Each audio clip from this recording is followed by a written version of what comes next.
ਸਤਿਨਾਮ ਸਤਿਨਾਮ ਸਤਿ ਕਰਤਾਰ ਤੂੰ ਹੀ ਨਿਰੰਕਾਰ, ਤੂੰ ਹੀ ਨਿਰੰਕਾਰ, ਤੂੰ ਹੀ ਨਿਰੰਕਾਰ। ਹਾਜ਼ਰ ਮਤਰ ਕਾਲਦਰਸ਼ੀ ਸ਼੍ਰੀ ਗੁਰੂ ਵਾਲਮੀਕ ਦਇਆਵਾਨ ਜੀ ਮਹਾਰਾਜ ਸਭ ਜੀਵਨ ਦਾਤਾ ਜੀ ਅੰਗ ਸੰਗ ਸਾਈ ਹੋਣ। ਸੁਗੁਰਾਂ ਦੇ ਨਾਮ ਦਾ ਊਟ ਆਸਰਾ ਧਰਦੇ ਹੋਇਆ, ਉਸ ਰੱਬ ਨੂੰ ਚੇਤੇ ਕਰਦਿਆਂ ਹੋਇਆ ਅੱਜ ਦੇ ਸ਼ਬਦ ਵਿਚਾਰ ਤੇ ਆਉਂਦੇ ਆ। ਬੋਲੇ ਸੁੰਦਰ ਪੈ ਅਜ਼ਰ ਤ੍ਰਿਕਾਲਦਰਸ਼ੀ ਸ੍ਰਿਸ਼ਟੀ ਕਰਤਾ ਜਗਤ ਗੁਰੂ ਵਾਲਮੀਕ ਦਇਆਵਾਨ ਜੀ ਕੀ ਜੈ। ਸੰਤਾਂ ਭਗਤਾਂ ਕੀ ਜੈ। ਸਤਿਗੁਰ ਦੇ ਸ਼ਰਧਾਲੂਆਂ ਦੀ ਸਦਾ ਸਦਾ ਸੰਸਾਰ ਜੋ ਜੈ। ਸਵਾਰਥੀ ਦੇ ਅਗਲੇ ਸ਼ਬਦ ਕੀ ਸਮਝਾਉਂਦੇ ਆ। ਹੁਣ ਇੱਥੇ ਜਗਿਆਸੂ ਜਨ ਉਹ ਰੱਬ ਦਾ ਪ੍ਰੇਮੀ, ਗੁਰਾਂ ਦਾ ਪ੍ਰੇਮੀ, ਉਹ ਕਥਾ ਕਹਾਣੀ ਸਾਂਝੀ ਕਰਦਾ ਹੈ ਰੱਬ ਦੇ ਨਾਲ, ਆਪਣੇ ਗੁਰੂ ਦੇ ਨਾਲ। ਜਿਸ ਤਰ੍ਹਾਂ ਆਪ ਨੇ ਦਾਤਾ ਜੀ ਭਾਰਦਵਾਜ ਜੀ ਨੂੰ, ਨਾਰਦ ਮੁਨੀ ਜੀ ਨੂੰ ਪ੍ਰਤੱਖ ਹੋ ਕੇ ਦਰਸ਼ਨ ਦਾਰੇ ਦਿੱਤੇ ਆ, ਇੱਦਾਂ ਹੀ ਮੈਨੂੰ ਦਰਸ਼ਨ ਦਾਰੇ ਦਿਓ। ਇਹੋ ਜਿਹੀ ਕਿਰਪਾ ਹੁਣ ਮੇਰੇ 'ਤੇ ਵੀ ਕਰੋ। ਇਹੋ ਜਿਹੀ ਜਿਹੋ ਜਿਹੀ ਕਿਰਪਾ ਆਪ ਨੇ ਭਾਰਦਵਾਜ 'ਤੇ ਕੀਤੀ, ਜਿਹੋ ਜਿਹੀ ਕਿਰਪਾ ਆਪ ਨੇ ਨਾਰਦ ਮੁਨੀ ਰਿਸ਼ੀ 'ਤੇ ਕੀਤੀ, ਸੋ ਇਹੋ ਜਿਹੀ ਕਿਰਪਾ ਹੁਣ ਮੇਰੇ 'ਤੇ ਵੀ ਕਰੋ। ਹੁਣ ਖੁੱਲ੍ਹੇ ਦਰਸ਼ਨ ਦਾਰੇ ਮੈਨੂੰ ਵੀ ਦਿਓ। ਸੋ ਇੱਥੇ ਕੀ ਉਚਾਰਦੇ ਆ ਕਿ ਭਾਰਦਵਾਜ ਰਿਸ਼ੀ ਨਾਰਦ ਗਾਵੇ। ਭਾਰਦਵਾਜ ਰਿਸ਼ੀ ਨਾਰਦ ਗਾਵੇ, ਰਿਸ਼ੀ ਨਾਰਦ ਗਾਵੇ। ਹੁਣ ਹੈ ਦੋਨੇ ਰਿਸ਼ੀ ਆ, ਪਰ ਆਇਆ ਜ਼ਿਕਰ ਇੱਕ ਦਾ। ਭਾਰਦਵਾਜ ਰਿਸ਼ੀ ਨਾਰਦ ਗਾਵੇ, ਜਾਂ ਭਾਰਦਵਾਜ ਰਿਸ਼ੀ ਜਾਂ ਰਿਸ਼ੀ ਨਾਰਦ। ਪਹਿਲਾਂ ਇੱਥੇ ਰਿਸ਼ੀ ਨੂੰ ਸਮਝੋ, ਰਿਸ਼ੀ ਕਿਹਨੂੰ ਕਹਿੰਦੇ ਆ। ਰਿਸ਼ੀ ਜਿਹਨੇ ਆਪਣੇ ਅੰਦਰਲੇ ਸੱਚ ਨੂੰ ਵੇਖ ਲਿਆ ਨਾ, ਉਹਨੂੰ ਕਹਿੰਦੇ ਰਿਸ਼ੀ। ਰਿਸ਼ੀ ਦਾ ਭਾਵ ਹੁੰਦਾ ਦੇਖਣਾ। ਰਿਸ਼ੀ ਦਾ ਭਾਵ ਹੁੰਦਾ ਹੈ ਦੇਖਣਾ। ਜਿਹਨੇ ਆਪਣੇ ਅੰਦਰਲੇ ਉਹ ਸਤ ਸਰੂਪ ਨੂੰ ਦੇਖ ਲਿਆ, ਉਹ ਹੈ ਰਿਸ਼ੀ। ਰਿਸ਼ੀ ਕਹਿੰਦੇ ਉਸ ਨੂੰ ਜਿਹੜਾ ਗਿਆਨ ਧਿਆਨ ਦੀਆਂ ਉੱਚੀਆਂ ਮੰਜ਼ਿਲਾਂ ਤੱਕ ਪਹੁੰਚਿਆ ਹੋਇਆ ਜੀਵ ਹੈ, ਉਹਨੂੰ ਕਹਿੰਦੇ ਰਿਸ਼ੀ। ਰਿਸ਼ੀ ਦੇ ਆਪਣੇ ਆਪਣੇ ਭਾਗ ਹੈ, ਵੰਡੇ ਹੋਏ ਰਿਸ਼ੀ ਵੀ। ਹੁਣ ਇੱਕ ਰਿਸ਼ੀ ਰਾਜ ਰਿਸ਼ੀ ਵੀ ਹੁੰਦਾ ਹੈ। ਰਾਜ ਰਿਸ਼ੀ ਭਾਵ ਕਿ ਪਹਿਲਾਂ ਰਾਜਾ ਸੀ, ਮਹਾਰਾਜਾ ਸੀ, ਹੁਣ ਧਿਆਨ ਕਰਕੇ ਗਿਆਨ ਕਰਕੇ ਉਹ ਰਿਸ਼ੀ ਹੋ ਗਿਆ। ਗਿਆਨੀਆਂ 'ਚ ਆ ਗਿਆ, ਧਿਆਨੀ 'ਚ ਆ ਗਿਆ, ਉੱਚਾ ਰਤਬਾ ਹੋ ਗਿਆ ਉਹਦਾ। ਦੇਖ ਲਿਆ ਆਪਣੇ ਅੰਦਰਲੇ ਨੂਰ ਨੂੰ। ਇੱਕ ਹੁੰਦਾ ਰਾਜ ਰਿਸ਼ੀ, ਇੱਕ ਹੁੰਦਾ ਬ੍ਰਹਮ ਰਿਸ਼ੀ, ਇੱਕ ਹੁੰਦਾ ਵੇਦ ਰਿਸ਼ੀ। ਇਹਦਾ ਰਿਸ਼ੀ ਆ। ਇੱਕ ਹੁੰਦਾ ਮਹਾਰਿਸ਼ੀ, ਸਭ ਤੋਂ ਉੱਪਰ ਜਿਹੜਾ ਸਤ ਸਰੂਪ ਹੋ ਜਾਂਦਾ, ਖੁਦ ਪਰਮਾਤਮਾ ਦਾ ਰੂਪ ਅੰਗ ਹੋ ਜਾਂਦਾ ਹੈ, ਉਹਨੂੰ ਕਹਿੰਦੇ ਮਹਾਰਿਸ਼ੀ। ਸਤ ਰਿਸ਼ੀ ਵੀ ਹੁੰਦਾ ਹੈ, ਇਹਦਾ ਵੱਖੋ ਵੱਖ ਹੈ। ਭਾਰਦਵਾਜ ਰਿਸ਼ੀ ਨਾਰਦ ਗਾਵੇ। ਹੁਣ ਕੀ ਗਾਵੇ ਭਾਈ? ਭਾਰਦਵਾਜ ਰਿਸ਼ੀ ਨਾਰਦ ਗਾਵੇ। ਰਿਸ਼ੀ ਕਹਿੰਦੇ ਉੱਚੀ ਜੋ ਮੰਜ਼ਿਲ 'ਤੇ ਪਹੁੰਚ ਗਿਆ, ਰੁਤਬੇ 'ਤੇ ਪਹੁੰਚ ਗਿਆ, ਗਿਆਨ ਧਿਆਨ ਦੀਆਂ ਉੱਚੀਆਂ ਪਦਵੀਆਂ ਨੂੰ ਜਿਹਨੇ ਹਾਸਿਲ ਕਰ ਲਿਆ, ਦੇਖ ਲਿਆ ਆਪਣੇ ਅੰਦਰਲੇ ਨੂਰ ਨੂੰ, ਉਹ ਰੱਬ ਨੂੰ ਦੇਖ ਲਿਆ, ਉਹ ਰਿਸ਼ੀ ਹੋ ਗਿਆ। ਹੁਣ ਦੇਵ ਰਿਸ਼ੀ, ਇੱਕ ਦੇਵੀ ਰਿਸ਼ੀ ਹੁੰਦਾ ਨਾ, ਜਿਹੜਾ ਨਾਰਦ ਮੁਨੀ ਹੁੰਦੇ ਨਾ, ਉਹ ਦੇਵ ਰਿਸ਼ੀਆਂ ਵਿੱਚ ਆਉਂਦਾ। ਨਾਰਦ ਦੇਵਤਾ ਭਾਵ ਕਿ ਦੇਵਤਾ, ਦੇਵਤਾ ਸਭ ਤੋਂ ਉੱਤਮ ਦੱਸਿਆ ਜਾਂਦਾ ਨਾਰਦ ਮੁਨੀ ਨੂੰ। ਉਹ ਦੇਵਤਾ ਵੀ ਹੈ ਅਤੇ ਉਹ ਗਿਆਨ ਧਿਆਨ ਕਰਕੇ ਰਿਸ਼ੀ ਵੀ ਹੈ। ਦੇਵਤਾ ਵੀ ਹੈ, ਉਹ ਰਿਸ਼ੀ ਵੀ ਹੈ। ਤੇ ਦੇਵਤਿਆਂ ਨੂੰ ਸਭ ਤੋਂ ਮਾਣ ਸਨਮਾਨ ਮਿਲਦਾ ਹੈ ਨਾਰਦ ਨੂੰ। ਸੋ ਇੱਥੇ ਭਾਰਦਵਾਜ ਰਿਸ਼ੀ ਨਾਰਦ ਗਾਵੇ। ਹੁਣ ਸਪਤ ਰਿਸ਼ੀਆਂ ਵਿੱਚੋਂ ਭਾਰਦਵਾਜ ਵੀ ਇੱਕ ਰਿਸ਼ੀ ਹੈ, ਜੋ ਕਹਿੰਦੇ ਅਸਮਾਨ ਦੇ ਉੱਪਰ ਅੱਜ ਵੀ ਚਮਕ ਰਿਹਾ ਹੈ। ਸਤਮਾ ਤਾਰਾ ਉਹ ਸਪਤ ਰਿਸ਼ੀ ਕਹਿੰਦੇ ਭਾਰਦਵਾਜ ਹੈ, ਸੁਨਾਵਾ ਆਉਂਦਾ ਉਹਨਾਂ ਦਾ। ਭਾਰਦਵਾਜ ਰਿਸ਼ੀ ਨਾਰਦ ਗਾਵੇ। ਕੀ ਗਾਵੇ ਪਈ? ਉਹ ਰੱਬ ਦੀ ਮਹਿਮਾ ਗਾਵੇ, ਉਹ ਰੱਬ ਦੀ ਆਰਤੀ ਗਾਵੇ, ਰੱਬ ਦੀ ਸਿਫਤ ਸਲਾਹ ਗਾਉਂਦੇ ਹੋ। ਰਲ ਮਿਲ ਕੇ ਗਾਉਂਦੇ ਹੈ, ਸਾਜ਼ਾਂ ਦੇ ਨਾਲ ਗਾਉਂਦੇ ਹੈ। ਨਾਰਦ ਆਪਣਾ ਸਾਜ਼ ਵਜਾਉਂਦਾ ਹੈ ਤੇ ਭਾਰਦਵਾਜ ਉਹ ਰੱਬ ਦੇ ਗਾਉਣ ਗਾਉਂਦਾ ਹੈ। ਕਿ ਭਾਰਦਵਾਜ ਰਿਸ਼ੀ ਨਾਰਦ ਗਾਵੇ। ਕਦੋਂ ਗਾਉਣ ਲੱਗੇ ਉਹ? ਕਿ ਜਦੋਂ ਜੋਤ ਵਿੱਚ ਗੁਰ ਪ੍ਰਗਟ ਆਵੇ। ਜੋ ਬੋਲੇ ਸੋ ਨਿਰਭੈ ਮਹਾਰਾਜ ਜੀ ਕੀ ਜੈ। ਜੋ ਭਾਰਦਵਾਜ ਨੇ ਇਹਨਾਂ ਸ਼ਬਦਾਂ ਵਿੱਚ ਕਥਾ ਕਹਾਣੀ ਆਉਂਦੀ ਹੈ ਤੇ ਕਥਾ ਕਹਾਣੀ ਕਾਫੀ ਲੰਬੀ ਹੈ। ਜਦੋਂ ਭਾਰਦਵਾਜ ਸਾਲਾਂ ਅਵਧੀ ਤਪ ਕੀਤਾ ਨਾ, ਤਪੱਸਿਆ ਕੀਤੀ। ਤਪ ਤੋਂ ਚੇਤੇ ਹੈ ਜਿਹੜਾ ਰਿਸ਼ੀ ਕਹਿੰਦੇ ਤਪ ਤਪੱਸਿਆ ਸਭ ਤੋਂ ਉੱਪਰ ਮੰਜ਼ਲ ਉਹਨੂੰ ਰਿਸ਼ੀ ਕਹਿੰਦੇ ਆ। ਤਪ ਜਪ ਤੋਂ ਉੱਪਰ ਪਦਵੀ ਜਿਹੜੀ ਹੈ ਉਹ ਰਿਸ਼ੀ, ਉਹ ਰਿਸ਼ੀਆਂ ਦੀ ਹੈ। ਸੋ ਪ੍ਰਾਚੀਨ ਕਾਲ ਵਿੱਚ ਨਾ ਰਿਸ਼ੀ ਪਹਿਲਾਂ ਹੋਏ ਆ। ਸ਼ੁਰੂਆਤ ਵਿੱਚ ਨਾ ਰਿਸ਼ੀ ਹੋਏ ਹੈ, ਮੁਨੀ ਹੋਏ ਹੈ, ਮਹਾਰਿਸ਼ੀ ਹੋਏ ਹੈ। ਅੱਗੇ ਆ ਕੇ ਸਾਧੂ ਹੋ ਗਏ, ਸੰਤ ਹੋ ਗਏ, ਮਹਾਤਮਾ ਹੋ ਗਏ, ਗੁਰੂ ਹੋ ਗਏ, ਪੀਰ ਹੋ ਗਏ। ਪਹਿਲਾਂ ਰਿਸ਼ੀ ਹੋਏ ਆ। ਸੋ ਭਾਰਦਵਾਜ ਰਿਸ਼ੀ ਨਾਰਦ ਗਾਵੇ। ਜੋਤ ਵਿੱਚੋਂ ਗੁਰ ਪ੍ਰਗਟ ਆਵੇ। ਸਾਲਾਂ ਬੱਧੀ ਤਪੱਸਿਆ ਕੀਤੀ, ਬੰਦਗੀ ਕੀਤੀ। ਹੁਣ ਲਿਖਣ ਵਿੱਚ ਆਉਂਦਾ ਹੈ, ਲਿਖਣ ਵਿੱਚ ਆਉਂਦਾ ਕਿ 65 ਸਾਲ ਭਾਰਦਵਾਜ ਨੇ ਤਪ ਕੀਤਾ, ਬੰਦਗੀ ਕੀਤੀ, ਚੌਂਕੜੇ ਲਗਾਏ 65 ਸਾਲ। ਤੇ 65 ਸਾਲਾਂ ਬਾਅਦ ਉਹਨੂੰ ਉਹ ਰੱਬ ਦੇ ਦਰਸ਼ਨ ਦਾਰੇ ਹੋਏ। ਕਿਹਦੇ ਰੂਪ ਵਿੱਚ? ਕਿਹਦੇ ਰੂਪ 'ਚ ਹੋਏ? ਗੁਰੂ ਦੇ ਰੂਪ ਵਿੱਚ। ਪਰਮਾਤਮਾ ਉਹ ਗੁਰੂ ਦਾ ਰੂਪ ਧਾਰਨ ਕਰਕੇ ਆਇਆ। ਉਹ ਕਿਹੜਾ ਗੁਰੂ ਸੀ? ਉਹ ਪਰਮ ਪਿਤਾ ਪਰਮਾਤਮਾ ਵਾਲਮੀਕ ਦਇਆਵਾਨ ਜੀ। ਕਿਉਂਕਿ ਉਹਨਾਂ ਨੇ ਵਰ ਮੰਗਿਆ ਸੀ ਰੱਬ ਤੋਂ, ਮੈਂ ਗੁਰੂ ਧਾਰਨ ਕਰਨਾ ਜਿਹੜਾ ਸਰਵ ਸ਼ਕਤੀਮਾਨ ਹੋਵੇ, ਹਰ ਯੁੱਗ ਦੇ ਵਿੱਚ ਹਾਜ਼ਰ ਨਾਜ਼ਰ ਹੋਵੇ, ਮੁਕਤ ਹੋਵੇ ਹਰ ਚੀਜ਼ ਤੋਂ। ਹੁਣ ਮੁਕਤ ਤੋਂ ਚੇਤਾ ਆਇਆ, ਜਿਹੜਾ ਵਿਕਾਰਾਂ ਤੋਂ ਮਾਇਆ ਤੋਂ ਮੁਕਤ ਹੈ ਨਾ, ਉਹਨੂੰ ਰਿਸ਼ੀ ਕਹਿ ਦਿੰਦੇ ਆ। ਉਹਨੂੰ ਰਿਸ਼ੀ ਕਹਿੰਦੇ ਜੋ ਹਰ ਵਿਕਾਰ ਤੋਂ, ਕਾਮ ਕ੍ਰੋਧ ਮੋਹ ਹੰਕਾਰ ਜਿਹੜਾ ਨਾ ਇਹ ਮਾਇਆ ਹੈ ਦੁਨੀਆ ਦੀ, ਹਰ ਮਾਇਆ ਤੋਂ ਜਿਹੜਾ ਉੱਪਰ ਉੱਠ ਜਾਂਦਾ ਨਾ ਉਹਨੂੰ ਰਿਸ਼ੀ ਕਹਿ ਦਿੰਦੇ ਹੈ, ਮਹਾਰਿਸ਼ੀ ਕਹਿ ਦਿੰਦੇ ਹੈ। ਤੇ ਭਾਰਦਵਾਜ ਰਿਸ਼ੀ ਨਾਰਦ ਗਾਵੇ। ਜੋਤ ਵਿੱਚੋਂ ਗੁਰੂ ਪ੍ਰਗਟ ਆਵੇ। ਇਹ ਤਾਂ ਪਰਮਾਤਮਾ ਪ੍ਰਗਟ ਹੋਣਾ ਪਿਆ ਗੁਰੂ ਦਾ ਰੂਪ ਧਾਰਨ ਕਰਕੇ।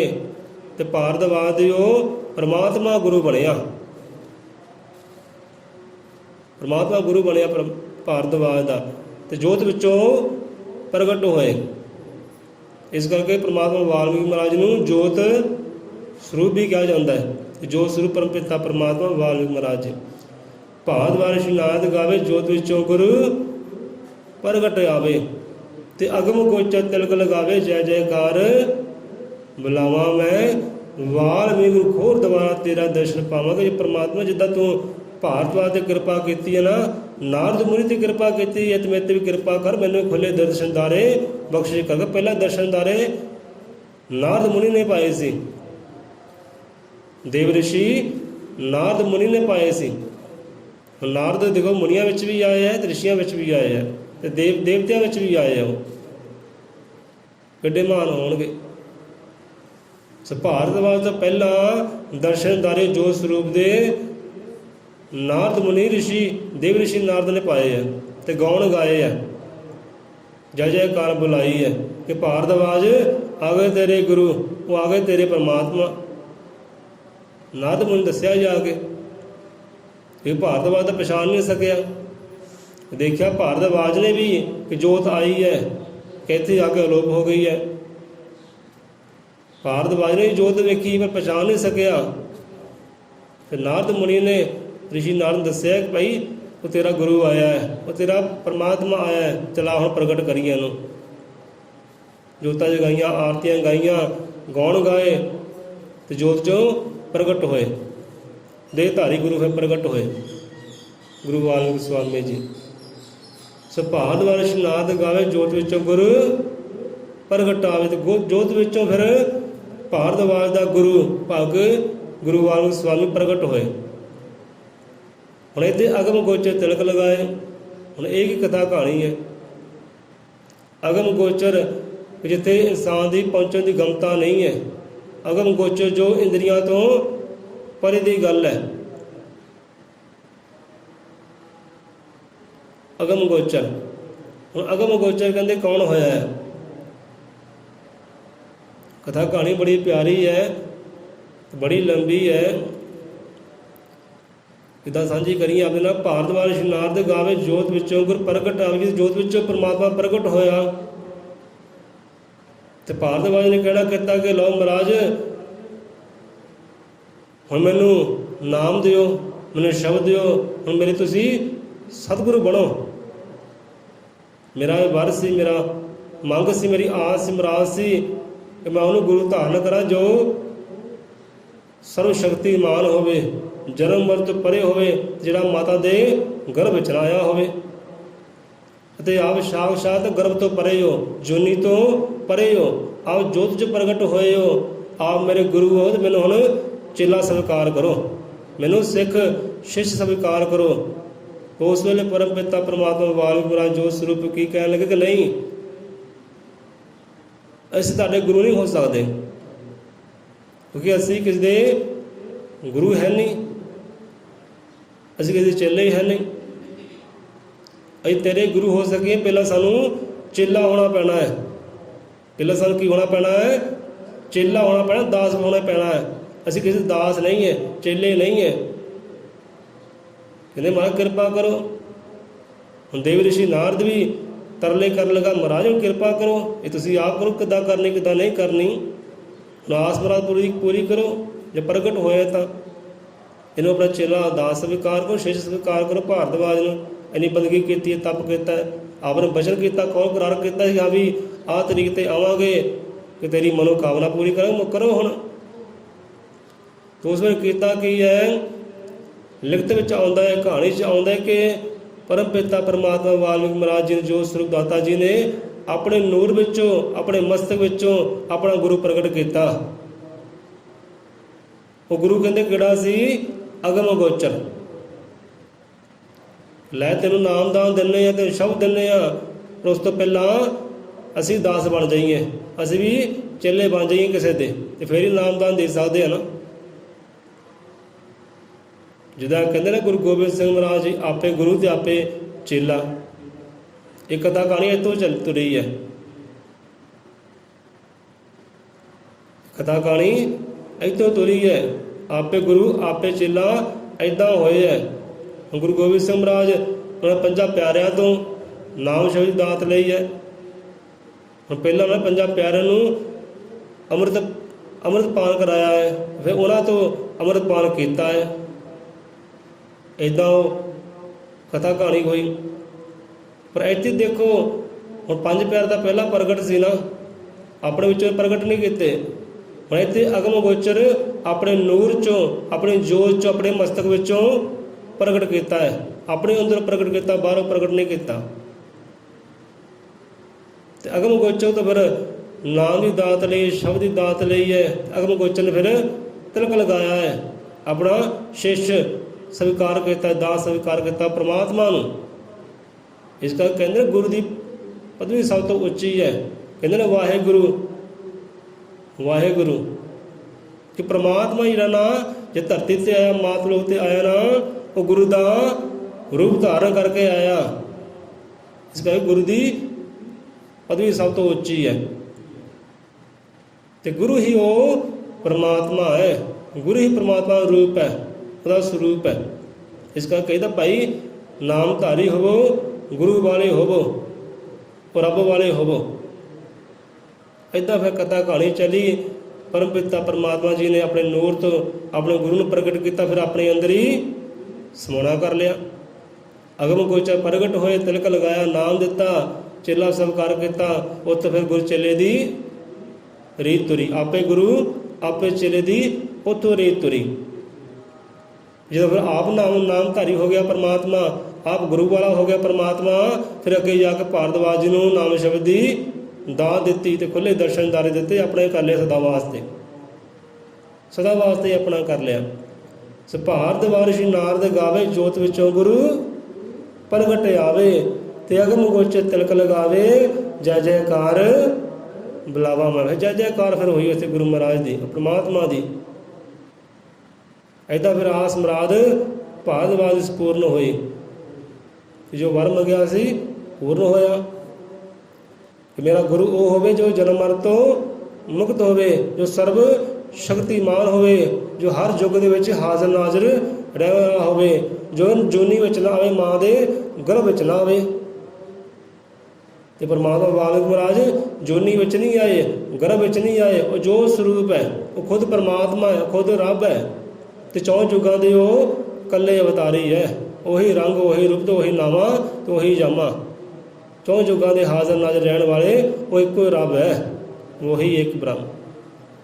ਤੇ ਸਮਝਣ ਵਾਲੇ ਸਮਝਣ ਤੇ ਸਮਝਾਉਣ ਵਾਲੇ ਸਮਝਾਉਣ। ਕਿਉਂਕਿ ਸਮਾਜ ਦੇ ਵਿੱਚ ਅੱਜ ਪ੍ਰਚਾਰਕਾਂ ਦੀ ਵੀ ਕਮੀ ਨਹੀਂ ਹੈ, ਪਰ ਸਮਝਣ ਵਾਲੇ ਬਹੁਤ ਘੱਟ ਹੈ, ਭਟਕਣ ਵਾਲੇ ਜ਼ਿਆਦਾ ਹੈ। ਸੋ ਆਪਣੇ ਗੁਰੂ ਨੂੰ ਪਛਾਣੋ, ਆਪਣੇ ਰੱਬ ਨੂੰ ਪਛਾਣੋ ਪਈ ਕਿ ਅਸੀਂ ਹੈ ਕੀ ਹੈ, ਕਿਹਦਾ ਨੂਰ ਹੈ, ਉਹ ਸਾਡੇ ਅੰਦਰ ਹੀ ਵਸਦਾ ਹੈ। ਭਾਰਦਵਾਜ ਸ਼੍ਰੀ ਨਾਰਦ ਗਾਵੇ, ਜੋਤ ਵਿੱਚੋਂ ਗੁਰ ਪ੍ਰਗਟ ਆਵੇ, ਅਗਮ ਗੋਚਰ ਤਿਲਕ ਲਗਾਵੇ, ਜੈ ਜੈਕਾਰ ਬੁਲਾਵਾਂ ਮੈਂ ਵਾਲਮੀਕ ਗੁਰੂ। ਖੋਲ ਦੁਬਾਰਾ ਤੇਰਾ ਦਰਸ਼ਨ ਪਾਵਾਂਗੇ। ਵਾਹਿਗੁਰੂ ਹੁਣ ਕਿਰਪਾ ਕਰ ਮੇਰੇ 'ਤੇ ਵੀ। ਜੇ ਭਾਰਦਵਾਜ ਦੇਵ ਰਿਸ਼ੀ ਨਾਰਦ ਤੇ ਕਿਰਪਾ ਕੀਤੀ ਹੈ, ਉਹਨਾਂ ਰਿਸ਼ੀਆਂ ਮੁਨੀਆਂ ਮਹਾਰਿਸ਼ੀਆਂ ਤੇ ਕਿਰਪਾ ਕੀਤੀ ਹੈ, ਦਰਸ਼ਨਦਾਰੇ ਖੁੱਲ੍ਹੇ ਦਿੱਤੇ ਹੈ, ਪ੍ਰਤੱਖ ਹੋ ਕੇ ਦਿੱਤੇ। ਹੁਣ ਮੈਨੂੰ ਵੀ ਦਰਸ਼ਨਦਾਰੇ ਦੇਣਾ ਕਰ, ਮੈਨੂੰ ਵੀ ਦਰਸ਼ਨਦਾਰੇ ਦੇ, ਹੁਣ ਮੇਰੇ 'ਤੇ ਵੀ ਇਹ ਕਿਰਪਾ ਕਰ। ਉਹ ਦੁਆਰੇ ਹੁਣ ਸਾਡੇ ਵਾਸਤੇ ਖੋਲ, ਉਹ ਹਿਰਦੇ ਵਾਲੇ ਸਾਡੇ 'ਤੇ ਵੀ ਕਿਰਪਾ ਕਰ। ਸੁਆਓ ਇੱਥੇ ਰਸਨਾ ਦਈਆਂ ਵਿਸ਼ਰਾਮ। ਸੁਆਓ ਫਤਿਹ ਬੁਲਾਈਏ। बोले 100 रुपये श्री गुरु वाल्मीकि दयावान जी की जय।